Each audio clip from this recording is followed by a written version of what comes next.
Hi everyone, my name is Pooja and today I'll be discussing the importance of ethics. Our reading this week, Confronting the Challenges of Participatory Culture by Henry Jenkins, notes 3 major flaws with the current hands-off approach with tech literacy. The first flaw is the participation gap, which is defined by the reading as a flaw in that it doesn't address the fundamental inequalities in young people's access to new media technologies and the opportunities for participation. Meaning, not everyone has access to technology, and furthermore, the access students do have can vary greatly based on internet access, internet speeds, and age of device. The second is the transparency problem, which assumes that children are actively reflecting on their media experiences and thus can articulate what they learn from their participation. Unfortunately, in order to reflect on their experiences, students need to be proficient in assessing sources, evaluating facts versus falsehoods. And most importantly, third is the ethics challenge, which the reading notes is the assumption that children, on their own, can develop the ethical norms needed to cope with a complex and diverse social environment online. The internet is ever-growing. New modes of expression through online participations are not very well understood by adults, so children are left to navigate the rights and wrongs of the online environment on their own. We'll dive more into ethics in the following slide.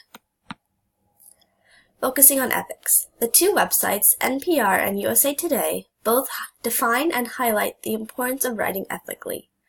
Journalists for NPR are held to the standards set forth by their company's code of ethics.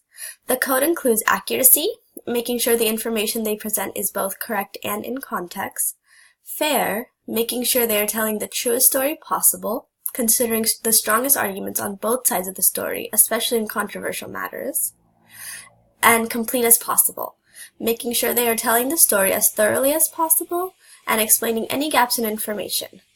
Other key values in NPR's Code of Ethics include honesty, respect, independence, impartiality, transparency, and accountability.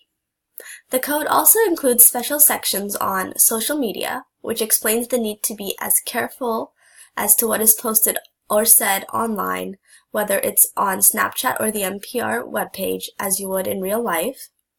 Diversity, which means hearing stories from a variety of stakeholders and being considerate about different community norms. And attributions, making it clear where the information is coming from, as well as a few others that I'm not mentioning in this video. Additionally, the USA article highlights the importance of being careful as to what is posted online. After the 2014 Boston bombings, as images of the suspects of the bombing started spreading, Reddit users speculated that it was college student Sunil Tripathi, pictured above. This story took off and became major news on almost every social media website like Facebook and Instagram, and even had TV inquiries before the entire story was known. Distinguishing between what is right and wrong is already difficult, but now with the growing internet presence in our life, it's become even more challenging. Just take the story of Sunil Tripathi, for example. Reddit commentators lacked respect and completeness in their accusations.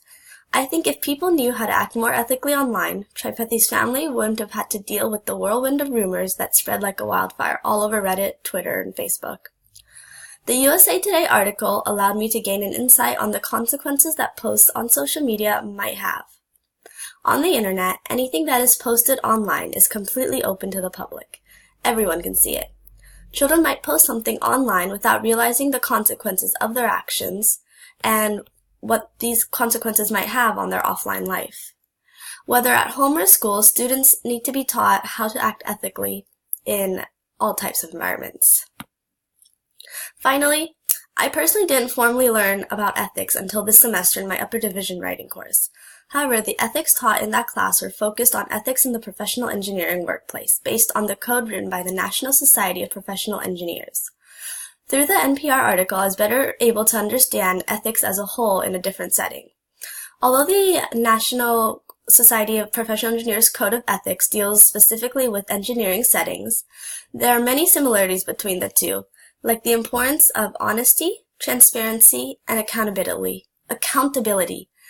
Ultimately, I agree with Jenkins. Knowing how to act ethically, whether at work or with friends, is important, but as technology becomes more integrated into our lives, knowing how to act ethically online is increasingly important. Thank you.